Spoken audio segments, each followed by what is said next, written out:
A warm welcome to everybody today to the Bolin Lecture 2018. My name is Astrid Söderberg-Widing and I'm the president of Stockholm University. And a particular welcome, because I hear that some of you are here because you skipped your gym class. I think that was a very smart decision. Climate research at Stockholm University is very broad and a very important field of research for us. And here, the cross-disciplinary Bolin Center, which arranges this yearly lecture, is indeed an asset. And I'm very pleased that the center is not only doing excellent research, but also reaching out to society, so that this annual lecture is now part of and the peak of the ongoing Climate Festival, which is held for the second time this year. I'm also both proud, honored, and pleased to welcome Professor Veerabhadran Ramanathan, RAM, to Stockholm University as this year's speaker. I know you're a member of the Swedish Academy of Sciences since many years, so in a way, of course, it's like a homecoming. But nevertheless, we are very glad to have you here and eager to listen to your lecture in pursuit of the common good. So my warmest welcome. But first, let me hand over to Professor Cindy DeWitt, who will give a background to the Bolin lecture.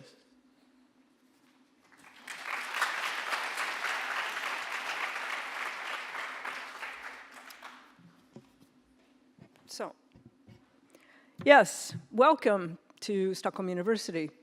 And I want to particularly welcome you on behalf of the Faculty of the Natural Sciences here at Stockholm University, because they are the ones hosting this lecture every year.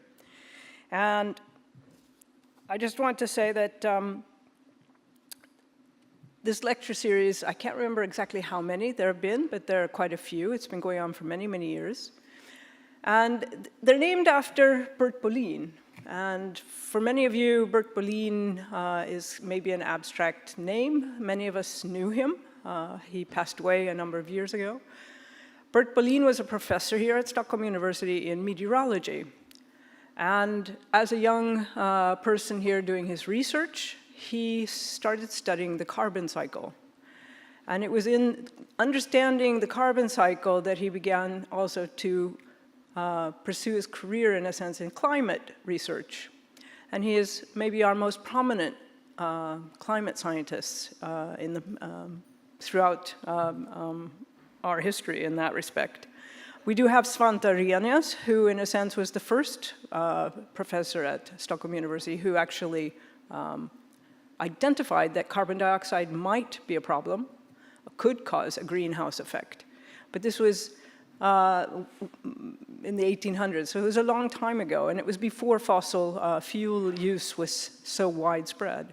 But Bert Bolin began to understand a little more of these implications of what fossil fuel burning and our potential to change the environment, change the climate by releasing these climate gases could actually mean. And because of this, Bert also had the leadership and the drive to be involved in the creation and leading of a number of different international groups working with these questions. And perhaps the most famous of these is the Intergovernmental Panel on Climate Change, which he helped actually to create and then led for a number of years from 1988 to 1997. And during that time, he was the chair of 2 of the IPC assessments that have come out every so many years that tell us just how much the climate is changing. And in the past, a couple of assessments have actually been able to draw the conclusion that we are actually changing the global climate and the global warming of the planet. And IPCC, because of the work they were doing, actually won the Nobel Peace Prize in 2007, which was a great achievement as well. So Bert Bolin means quite a bit to many of us who work in Stockholm University and with climate research, and the Bolin Center, of course, has his name as well. So with that, I'd like to introduce Professor Nina Kirchner, who will introduce our Bert Bolin climate lecture for this year, Ramanathan.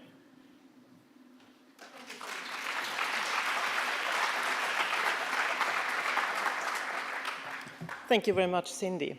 So as of now, I'm the last person standing between you and Ram's lecture, and I want to make it very short because I've already listened to Ram this morning. He gave a science seminar from 10 to 11, and it was a fantastic lecture. There, the lecture room was too small. We actually had to move to a larger room because we were allowed, for safety reasons, to stay in that room.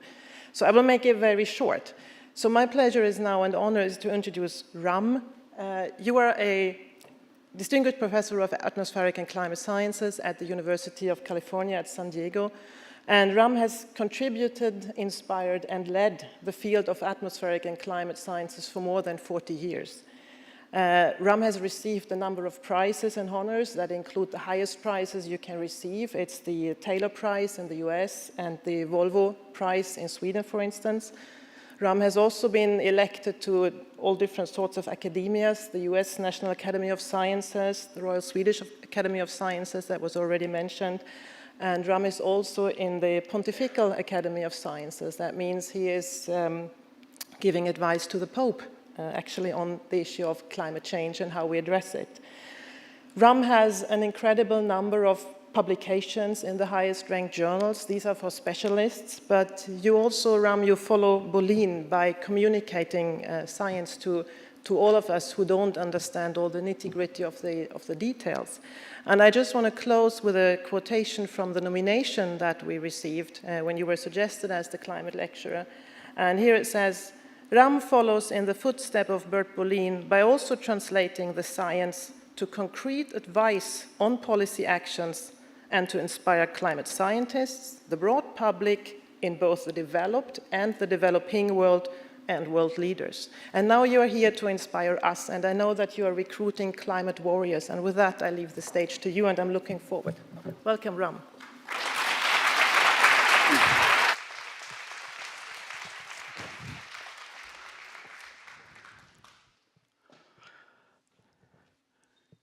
Thank you very much, the President of Stockholm University, Chair of the Bolin Center Governing Board, and Professor Nina Kirshner.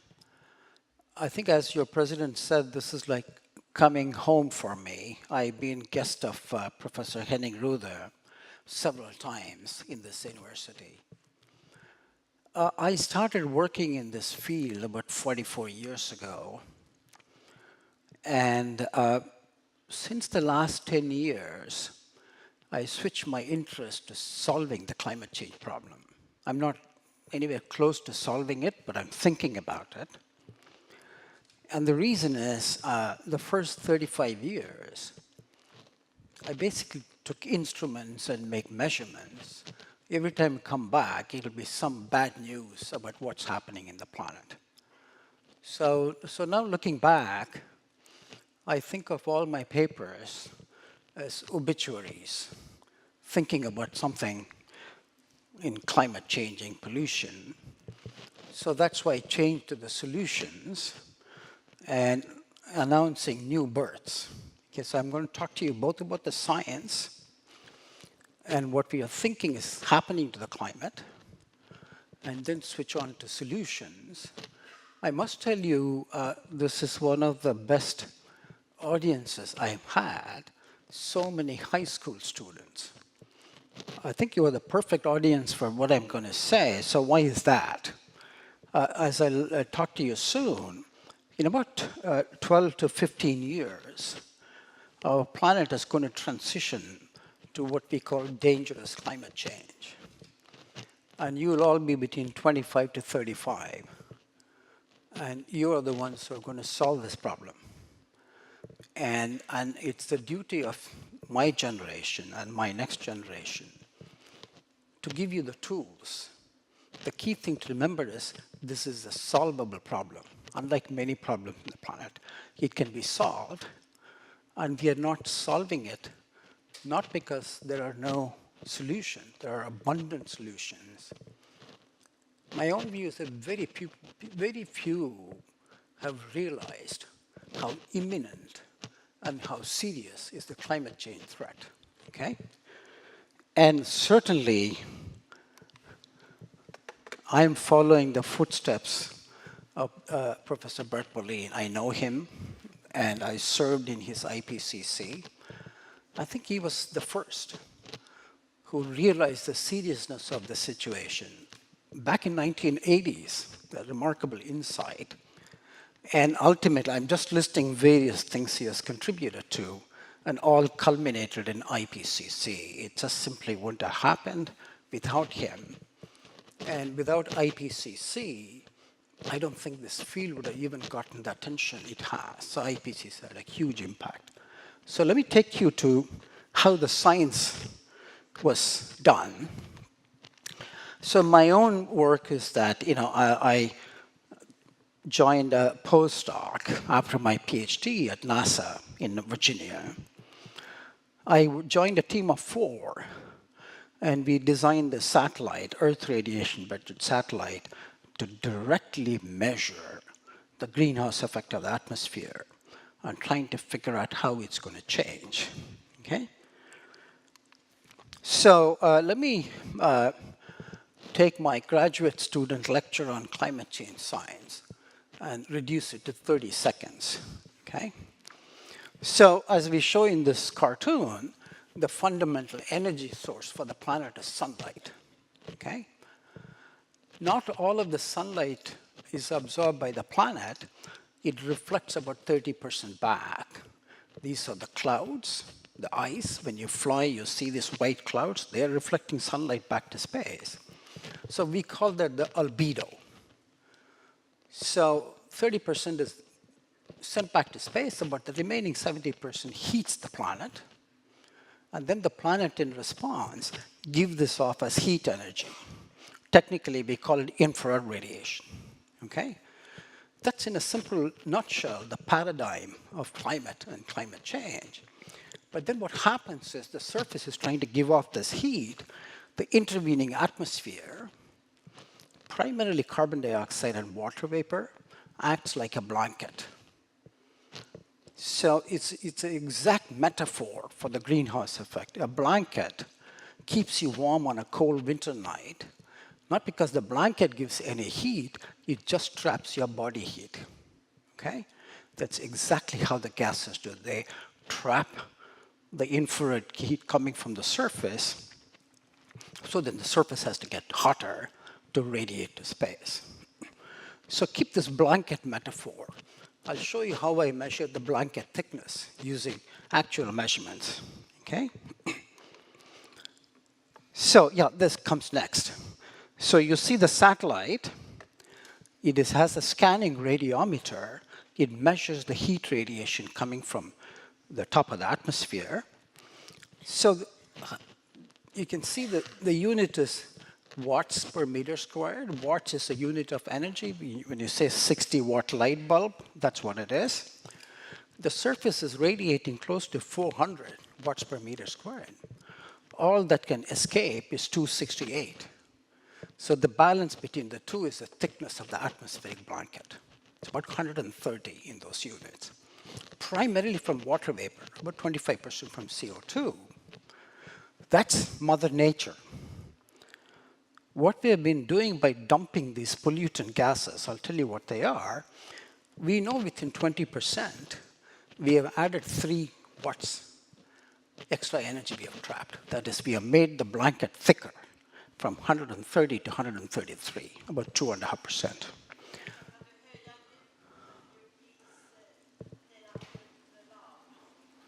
You can't hear me? Sorry. Yeah, thank you for letting me know. I know the last time I was in Omaha, Nebraska, there were an audience of 1,000. After I finished my talk, people raised their hand and said, we couldn't hear you the whole time. So I'm glad you gave me early warning. So don't worry, I didn't say anything important so far. So now let's talk about the problem at hand, carbon dioxide. Fossil fuel is basically hydrocarbons, hydrogen and carbon atom. So when you ignite it, sorry, oh, it's this.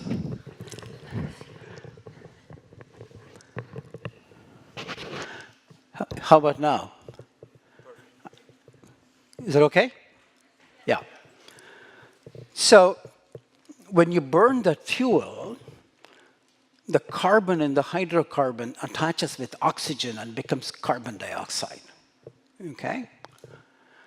The problem with the carbon dioxide, once you release it, for example, let's say you took a bus or you came in your car, the carbon dioxide which escaped your tailpipe, about 50% of that will be there for nearly 100 years. And about 20% will still be in the air for 1,000 years from now. Okay, so that is the main issue with carbon dioxide.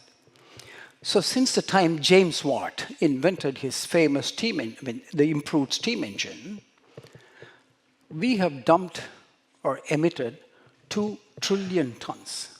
That's 2 followed by 10 zeros into the air.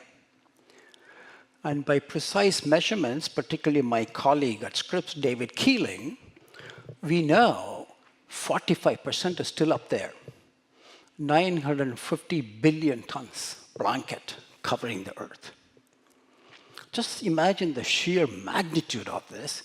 That's equal to 450 billion Volvo cars circling the planet. And unfortunately, since in the gas form, you can't see it, okay? So that is the blanket which is trapped out of the 3 watts, at least about half of that. So what is the, I'm sorry, let me go back to this. This is the problem a famous Nobel laureate from this campus, Svante Arrhenius, quantitatively determined. He looked at the blanket effect of CO2, did a heat budget at the surface, and first time alerted the world that carbon dioxide, if you double it, it could cause a warming of 4 to 5 degrees. He was not interested in the pollution, he was more thinking about ice ages. But anyway, the first quantitative estimate of that came from this campus. So people are not, at least in America, they're very skeptical about climate change. So what are some of the examples you can give to verify your theory? This is how scientists do. We do thought experiments. I'm showing you what's called the inner planets. Venus, closest to the sun, then Earth, and then Mars. Okay, let's just compare Earth with Venus. The incident, if you ask, Venus is 425 degrees Celsius, right? You can fry an egg on its surface. And the Earth is just 15. So how did Venus get so hot? If you ask many people, including physicists, they'll say, oh, it's obvious Venus is closer to the sun. Of course, if they can see Venus receives twice as much sunlight as Earth, but Venus is completely cloud covered. Earth reflects only 29%, Venus reflects 70%. That's why it's one of the brightest objects in the sky. So actual sunlight going to the Venus surface is less than Earth. So what makes it so hot? Venus has 200,000 times more CO2 than Earth. 96% of Venus is carbon dioxide. That's the reason it's so hot. So we have at least system comparison. So until 75, ever since Arrhenius' work in 1895, people thought the main issue is carbon dioxide. Then in 75, I stumbled into this finding, no, there are other pollutants we are putting into the planet.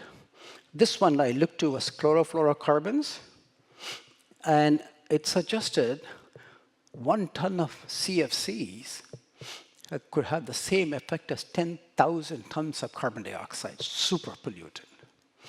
Okay, the chlorofluorocarbons are used then as refrigerants and propellants. Of course, we have banned them because of their effect on ozone.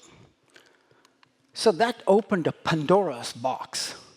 Other pollutants were added. I'm showing you here the thickening of the blanket by various pollutants. First is carbon dioxide, the biggest one. Next is methane. Methane leaks from natural gas pipes. Methane is made in paddy fields, cattle, etc. Halocarbons, and ozone. And then black carbon, it's not a gas, it's a particulate. What comes out of your diesel truck? A ton of this soot coming from your diesel cars has the same effect on climate as 2,000 tons of carbon dioxide. Okay? So we call this methane, HFCs, ozone, and black carbon as short-lived climate pollutants. But not all the stuff we do warms the planet. They're also cooling. We put aerosols like sulfates, nitrates. Professor Henning Ruther played a major role in our understanding of this. So we are thickening the blanket on the one hand, and then putting mirrors on the blanket on the other hand. So our best understanding is the blanket thickening is 3 times more than the cooling effect of the mask. So that's so far our theoretical understanding. Okay? Just to summarize, certain gases act like a blanket and traps the planet's heat, so the planet warms up.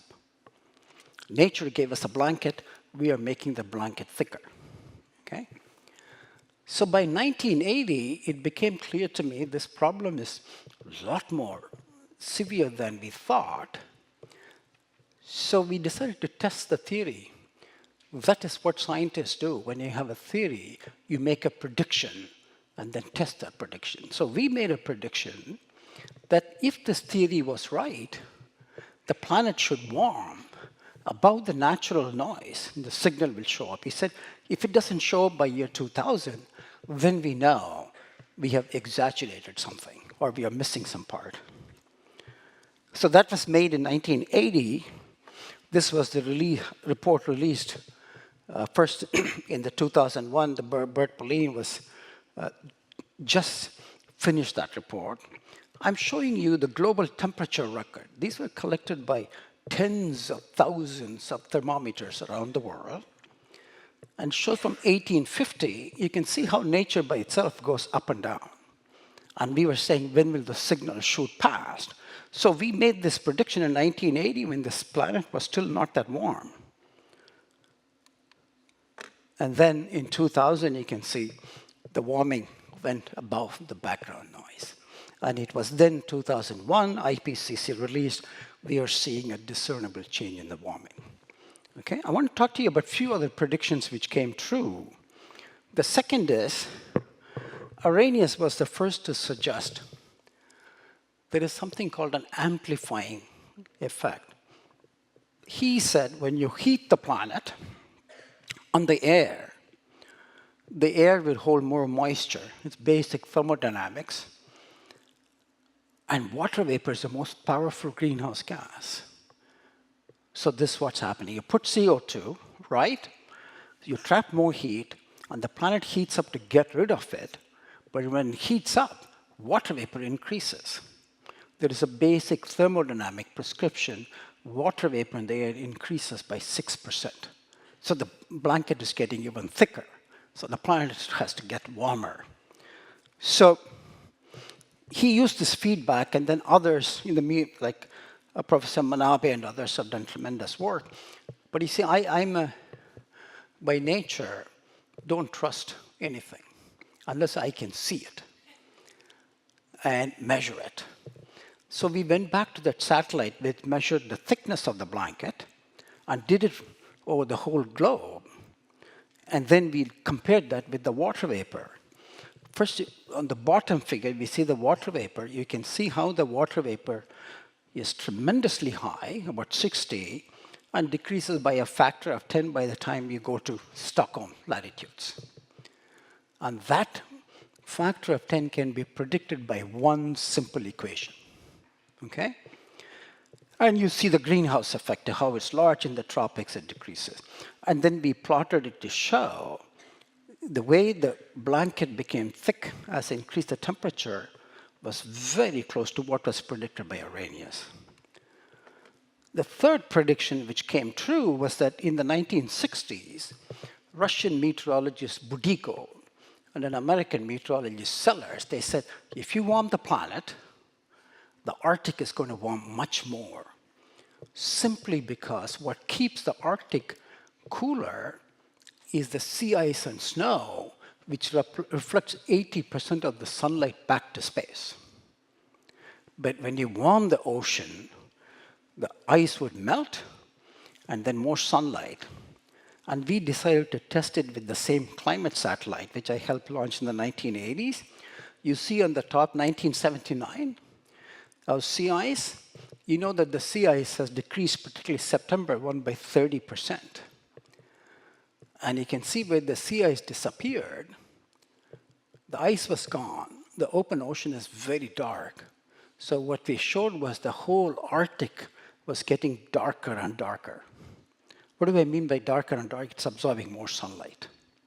Okay? So like that, there are these 5 more predictions, all have come true with data. The only difference was the observed feedbacks were much larger than the model. The sea ice albedo feedback, all of the IPCC models are a factor of 2 smaller. Okay? So I hope what I've done to you is build trust in climate change. We are not hand-waving with models every part of it. I just showed you my work. There are thousands of scientists who have checked 1,000 different parts of this. Okay? So with that knowledge, let's see what's in store for us. As of 2010, we have emitted 2 trillion tons. About 45% are still in the air. In another 12 years, we would have dumped the 3rd trillion tons. Okay? And if we still don't do anything about this, another 10 years, 4 trillion tons. But I'm going to talk to you about solutions by which all the high school students, when you are 25 to 30, you will become the climate warriors and bend that curve. And there are tens and hundreds of solutions available. Okay? So let me tell you the next 30 years. These are my predictions based on all the things I showed you. This was published a few years ago. In about 15 years, we would exceed the threshold for what scientists call dangerous climate change. So climate change is not 100 years from now. It's not even 50 years from now. It is 10 to 15 years from now, we will see major warming magnitude. Okay? And in 35 years, there is a 50% chance of going beyond 2 degrees. What do we mean by 2 degrees? I held a meeting at the Vatican last November with World Health Organization, and some of the data present to us shows 3.5 billion would be exposed to deadly heat. And many living particularly in the extratropics say, oh, it's not going to come to us. It's all in the tropics. In 2010, Russia suffered this lethal heat stress, 40 degrees Celsius heat wave, and at least 15,000 perished. Okay? And then the second, this is from the Max Planck Institute, 2.5 billion would be exposed to viruses which are rarely seen in these latitudes. Dengue, chikungunya, Zika, and many. So, and then we would have set the stage for sea level rise of meters or more. Let me take you beyond. This is something I think you will help prevent. If society doesn't pay attention to this, this is one of the Princeton University model prediction for droughts, 2080 to 2100. I've been talking to my governor and the farm workers. I don't think farming as practiced in California is going to survive. I don't know how many of you know 90% of the almonds and walnuts are produced in California. And look at the entire Mediterranean. And then look at Amazon.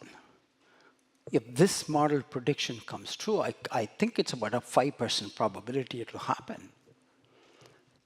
It's not clear. The world as we know could survive. Okay? So this is based on, there's a paper which came out based on paleoclimate that it is showing the present, and why are they showing 125,000 years ago? That was the previous interglacial Eemian. The planet was warmed by about 1 degree. We are already at 1 degree, and the sea level went up by 6 to 9 meters. You have to go back 3 million years to see 2 to 3 degree warming, and they think the sea level was tens of meters higher. The issue is that that doesn't mean, remember I said 13 years from now we'll reach 1.5? That doesn't mean sea level will go up right away. It has its memory, the glaciers ultimately. It could take centuries, but we would have set the stage for that. And then can you reverse it is not clear. So what I'm focusing on the red curve, okay, this is 2100, where we are saying is 4 degree warming, but there is a 5 to 10% probability that we were wrong. The warming could be much larger. Of course, there is a 5–10% probability the warming could be much lower. So we cannot be precise about the future. That is where our understanding is tremendously uncertain about future. All we can give you is probabilities, but if it is 5 degrees and warmer, more than that, ecologists and anthropologists are saying that at least 20% of the species would be extinct. And set the stage for extinction. And then the population increase, they claim, has already put 50% species under risk. So they're saying if you get 5 degrees or more, there could be so-called mass extinction. It may take centuries to get there, but we are setting the stage, okay? So imagine that, the age of humans, the Anthropocene, a famous scientist, Paul Crutzen, who graduated from here, got the Nobel Prize. He popularized this term. It is clear we have become a geologic force. And climate change is an icon, okay? The hope is we would evolve to solve this problem. So, cheer up. No more bad news. I'm going to talk about solutions, okay? My thing to start working on solutions, what happened in 2004, I turned 60 years old. I was in the Maldives launching some UAVs, and I got an email, and it started with Pope John Paul II. What would you do if you're sitting on an island, email from Pope John Paul II? I thought it was a junk email. I deleted it. And it turned out it was an invitation for me to join the academy. I must tell you, we meet every 2 years. It's a small academy, just 80 members, mixing with theologians and physicists, biologists, and particularly social scientists, made it clear to me, I cannot remain in my shell as a scientist. I'm not going to get my hands dirty. I realized it's my duty to think about the solutions, okay? So an opportunity came in 3 years ago, 2015, I was asked by the University of California to lead a group on thinking about solutions. How do we bend that curve, okay? And we came with 6 clusters and 10 solutions. The center one is scientific pathways. What do you need to cut, okay? But what was very interesting, what emerged on the top was societal transformation. Mind you, we had social scientists, we had anthropologists, we had engineers, we had economists. So expecting to come with technology would be on the top. In fact, most studies you see, including IPCC, technology is put first. My problem is that if technology was the only problem, we would have solved it by now. Just take where I come from, San Diego. Solar produces power at 8 cents a kilowatt hour. Coal is 12 cents to 10 cents. We are still using fossil fuels.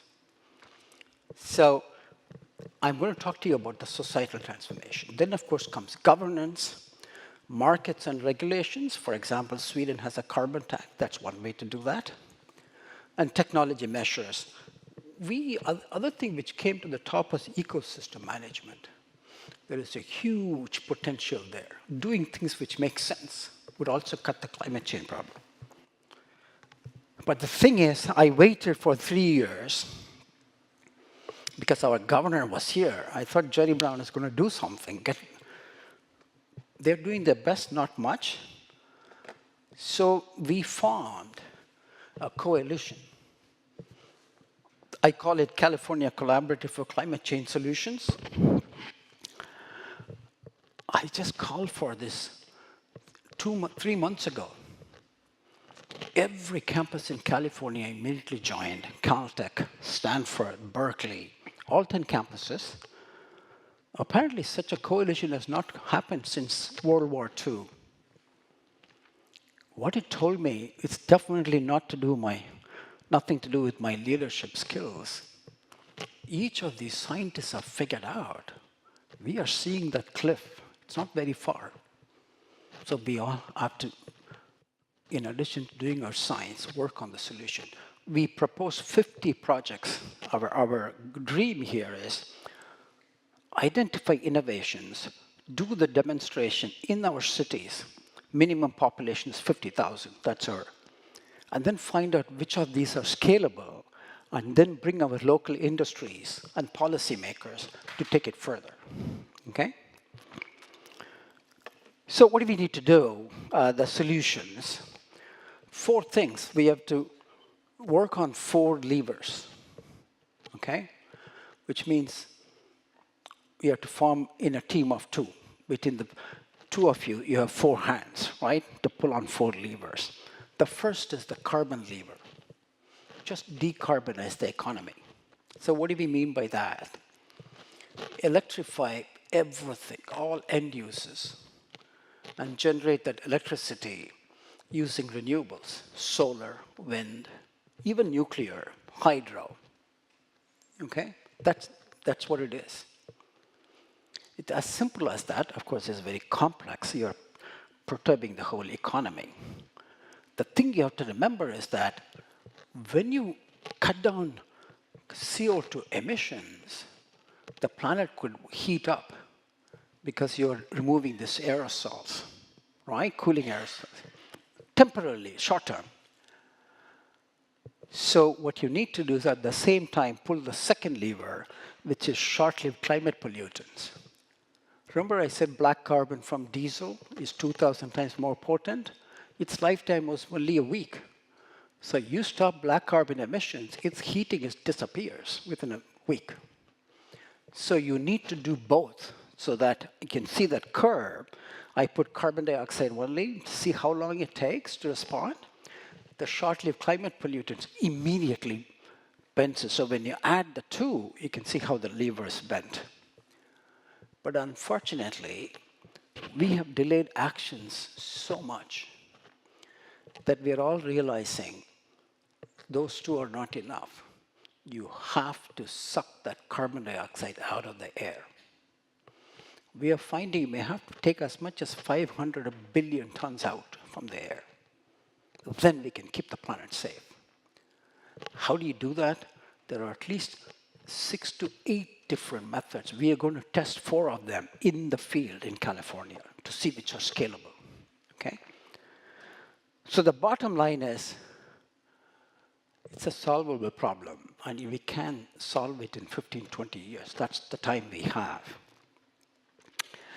So I'm going to skip it. Maybe I don't know how much time I have. So this is important.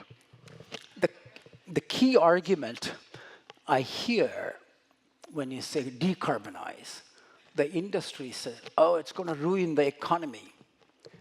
What California and Sweden has shown is that that's not necessarily true. You can see how SE is for Sweden. The Swedish GDP and Californian GDP almost increased by the same amount, while their carbon emissions were coming down. I'm not claiming because we brought the carbon emissions, GDP is increasing. All I'm saying is they are decoupled. So I want to take you now the societal transformation issue. I see the climate change problem has become a huge moral issue. As scientists, I'm not supposed to use the word moral, I'm supposed to say ethical. But I think the time for such niceties are gone. We got to call them what it is. One of the issue is 60% of the pollution comes from the wealthiest 1 billion. They're all over the planet, okay? The poorest 3 billion, they have not even discovered fossil fuels. They are still burning firewood for cooking. I'm going to take you to one of the villages in the video, if there is time, how I think of the world as there are two worlds. The one world we all inhabit in. Just next door is this other world, okay?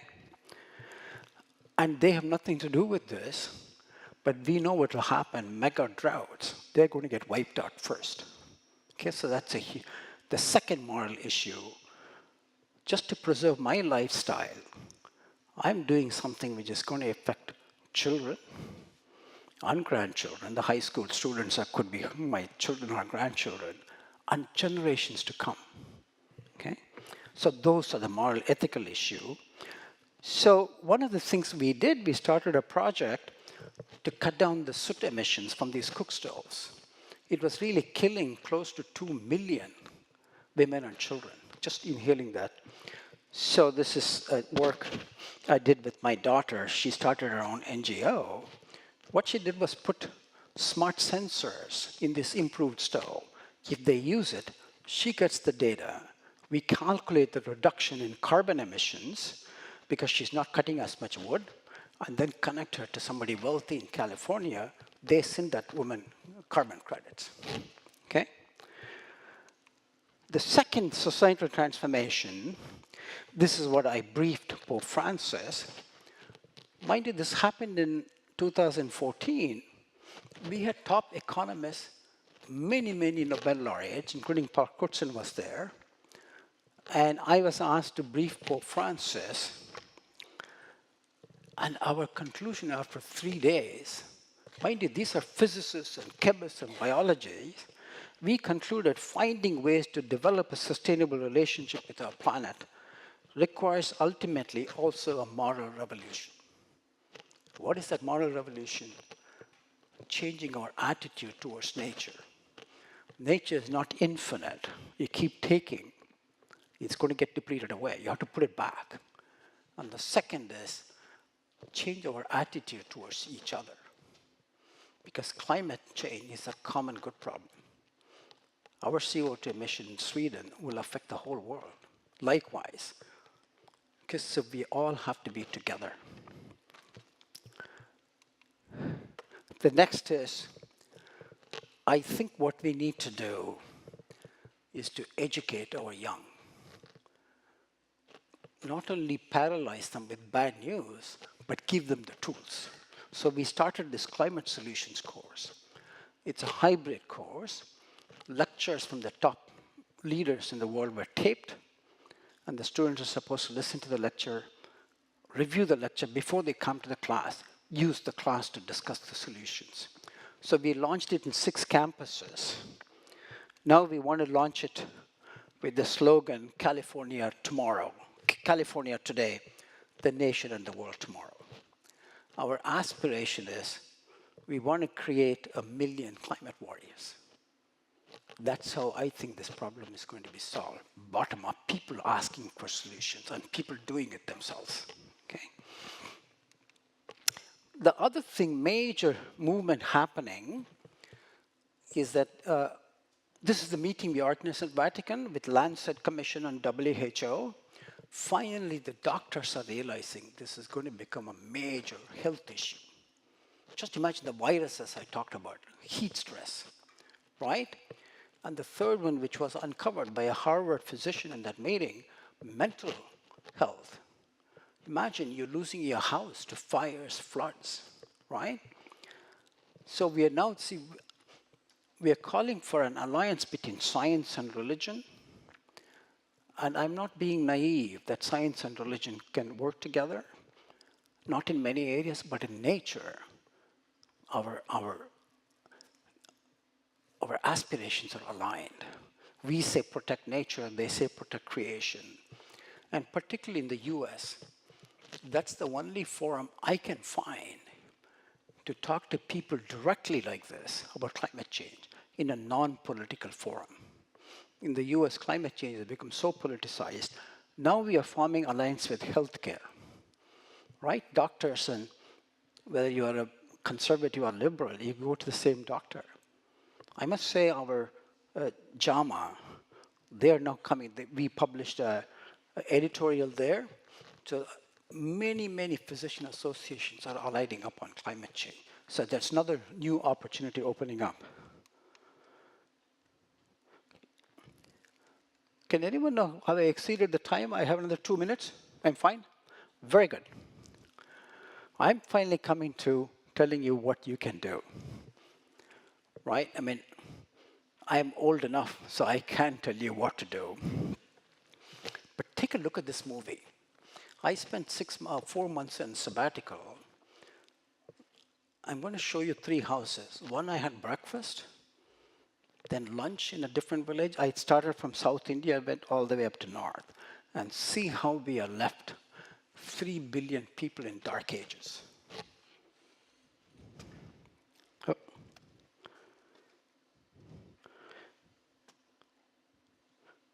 Can somebody tell me how to start this video?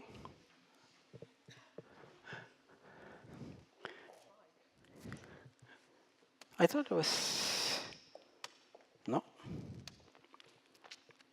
Yeah, oh, thank you.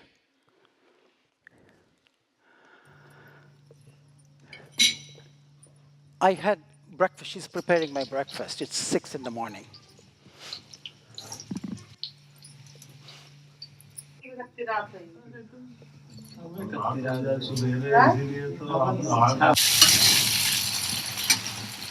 It was a fantastic breakfast, I must tell you. See how this smoke. This is noontime, okay? And look at her inside her house, how dark it is.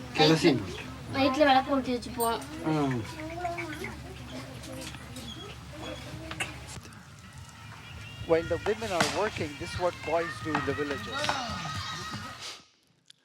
And the daughter is going to get wood for the night cooking. You can see most of the trees are almost gone. Now this is the lady I was staying with her.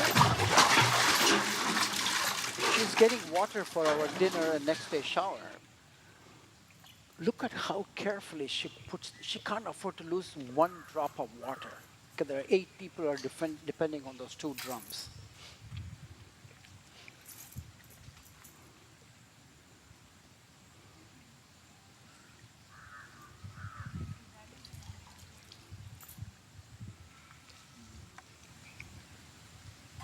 I was absolutely stunned. So while they are suffering like this, I'll show you a scene next, just 10 kilometers away from here. Biggest water source, because it's going to the cities. And this is the resort just next to her.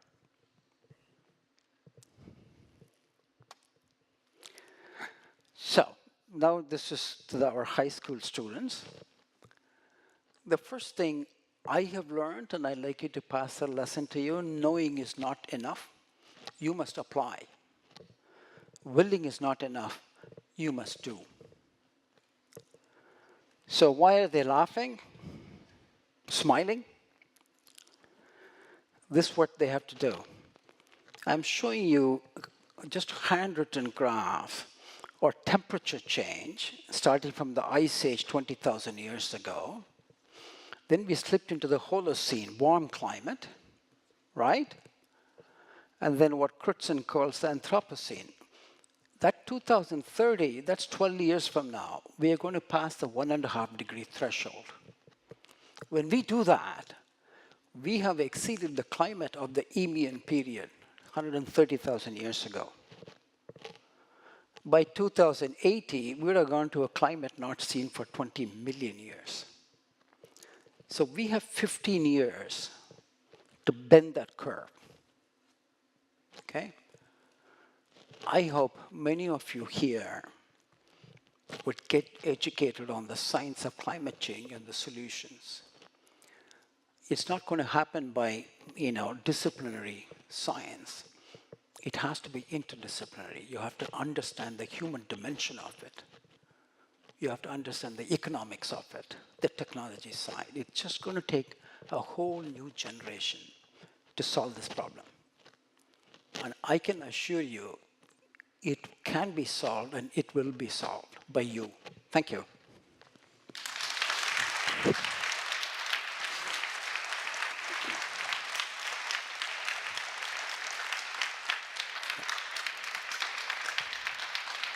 Oh, thank you.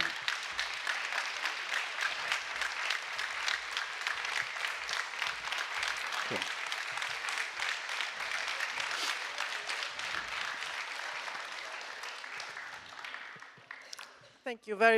Thank you very much, Ram, for a very inspiring talk. You have outlined a challenge that is very difficult, and I hope that it's not only the young people that you mentioned, I hope that we also continue to have leaders such as you that both do the science and have this moral responsibility that you can lead these youngsters, these climate warriors, towards the solutions. I would very much like to hand over this or the other microphone to questions from the audience. From here it's always a bit difficult to see, so I will need help from here to see who has questions. Yes, here is one. It was absolutely wonderful and inspiring. Thank you. I'm from the United States originally, and unfortunately, I even have a certain family member and even younger family members who are very skeptical about climate change, and unfortunately, they also pass some of this on to the children. I'm wondering what you think and what you suggest about these people, the next generation, who are unfortunately being raised with an extreme amount of skepticism to the same thing. And I think even some of the most powerful children soon, who will be the richest, are also getting the same. Thank you, Mayor. It's a very critical question. Thank goodness it doesn't apply to Sweden. It's an American-centric problem. But you know what I find in the US now? We have treated those who don't see our viewpoint or accept with us as something evil, bad. So the problem is created from both sides. And what I have found personally is that I give a lot of talks in churches now, okay? And as a scientist, we are able to reach out to the people. I'll tell you some of the antagonisms I've seen, NGOs. They're well-meaning, but they've been taught by communication experts. You got to say that the problem is solved. So I have seen NGOs sitting on the table pounding, we understand everything about climate change. It's all solved, take action. I won't take action if somebody told that to me, because as science, you never settle anything. My reason for taking action is this uncertainty. If we knew precisely what that warming is going to be, even if it's 4 degrees, maybe we can adapt, we can do something. We don't know that future. So what I've found is that, that's what I mentioned, because I was talking to churches, the leader of the evangelical church reached out to me, Leith Anderson. He's a reverend. He oversees 30,000 churches. He came to our meeting at the Vatican. Apparently first time an evangelical leader has come to a Catholic church. So I think I find the doors can be opened, provided scientists here directly reach out. I'm not saying you can reach out to public just through church. That's my vehicle. Because if you have to understand, let's say it's your parents. The problem in America, it's become so politicized. Climate change has got mixed with abortion, gun control, everything. So they're relying on certain TV to get their news. So we have to reach out to them. We have to be patient to them. I feel so confident in saying this to you. If you explain the science of this, how it's done, I think we can change minds.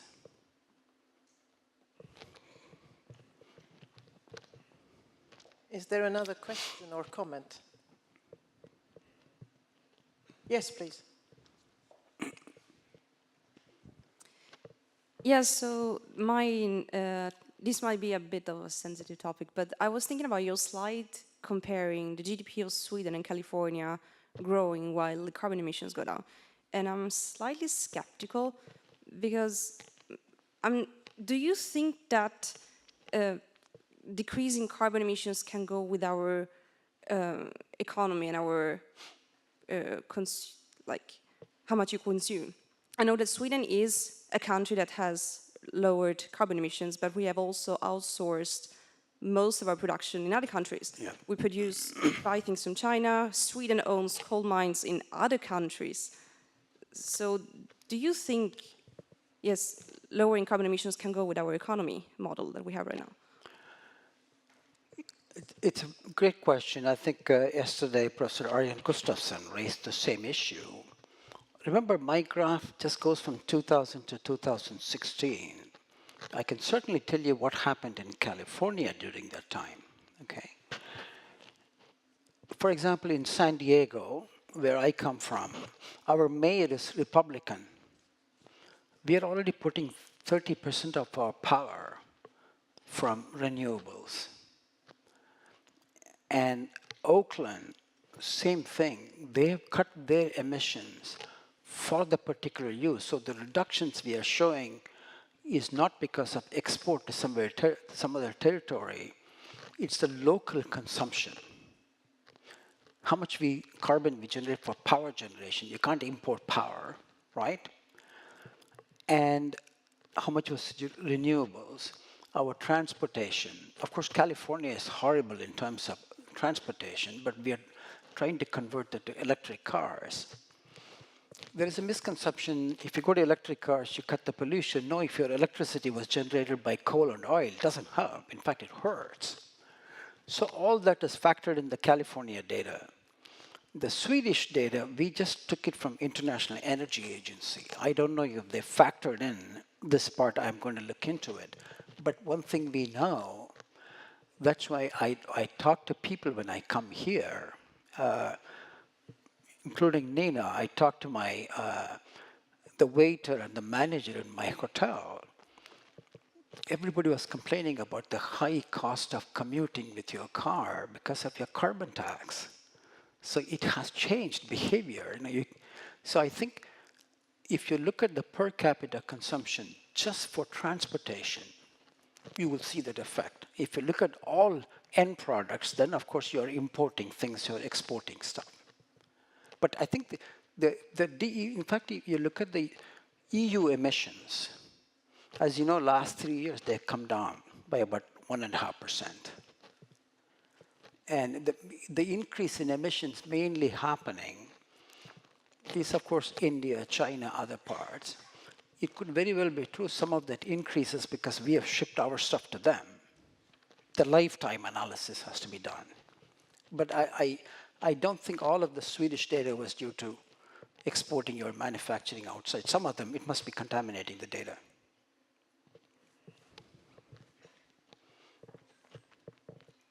Someone who has another question or comment? Yes, please.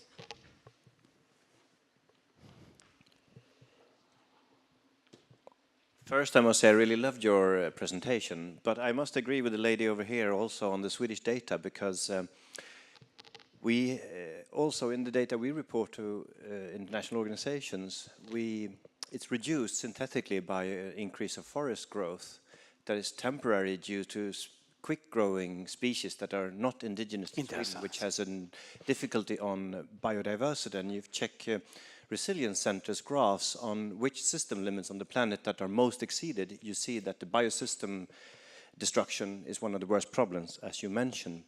So to go from fossil fuel to biofuels like we have done, it's also by a large import rate.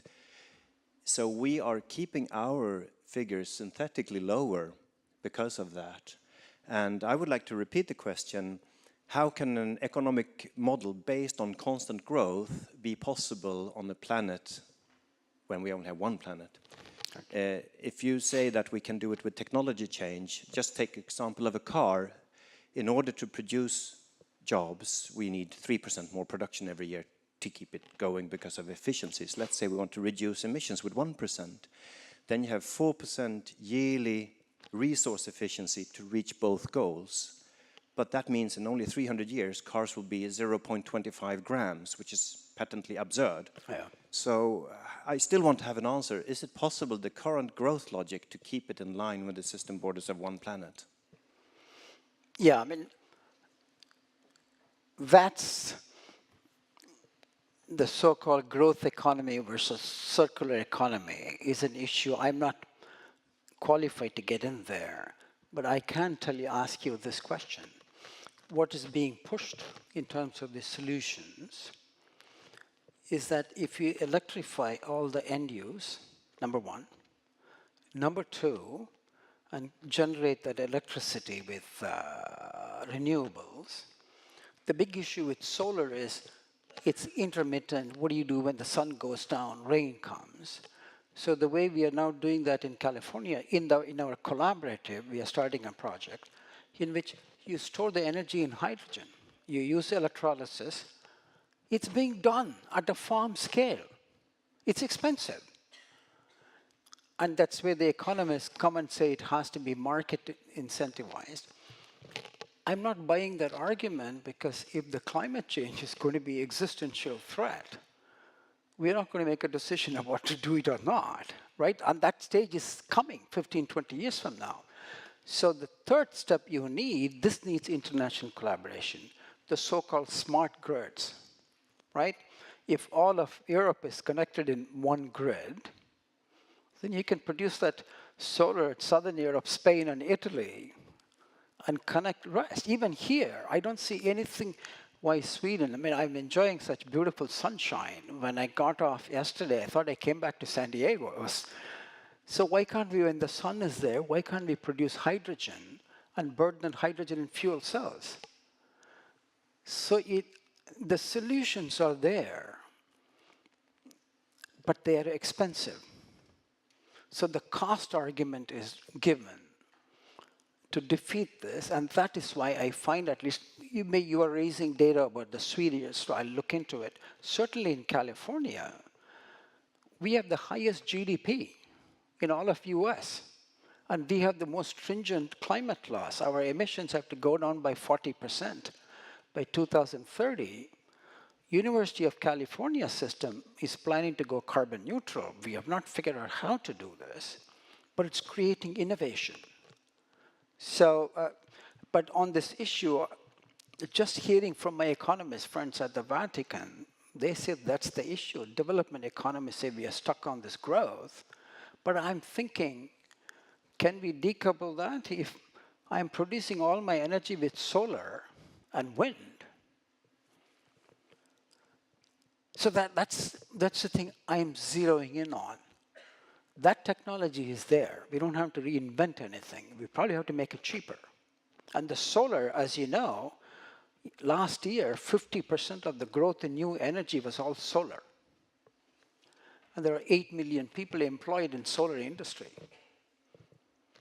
So the curve is pointing in the direction, but it's nowhere close to where we want. In spite of all the thing about solar, it's still 1% of the global energy. It's a long way to go.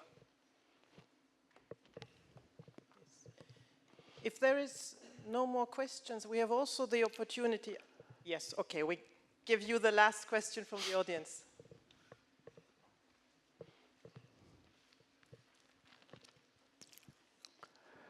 Thank you for your talk. I think we can agree that the technology is there and that the problem is solvable technologically, but I wondered how you see the political viewpoint here. Within 15 to 20 years, we have to solve this problem, and we have the means to do it and the knowledge to do it. But do you think that it is possible to create widespread political will democratically within that same time frame? Because I feel like that is the main, what's causing the delay in solving this. So you're talking about the political situation. Is the public going Yeah. to support this? Because eventually it's the democratic nations that cause the largest Yeah. changes. Why do you think I'm going to church and to God? I think that's an easier route than having the politics change.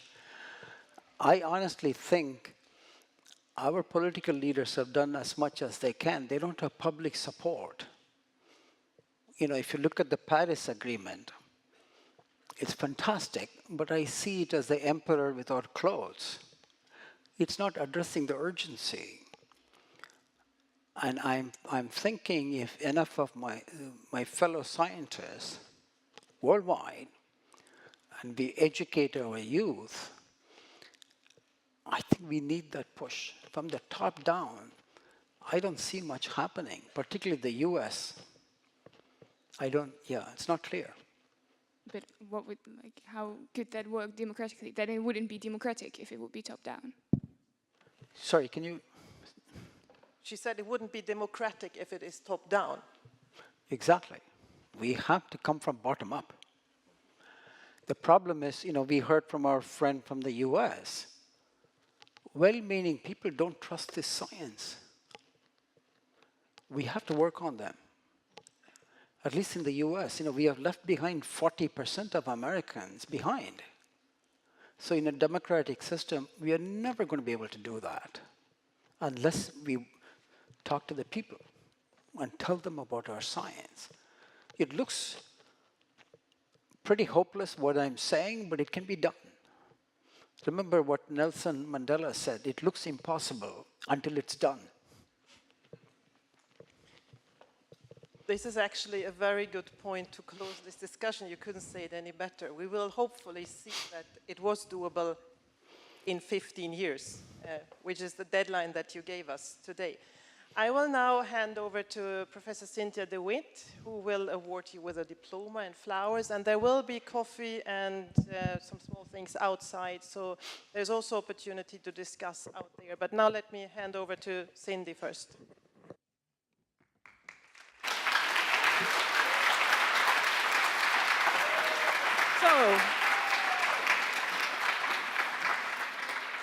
So, on behalf of the Faculty of Science, I'd like to award you some flowers and this diploma, which is the official diploma saying that you have been this year's Bert Bolin Climate Lecturer.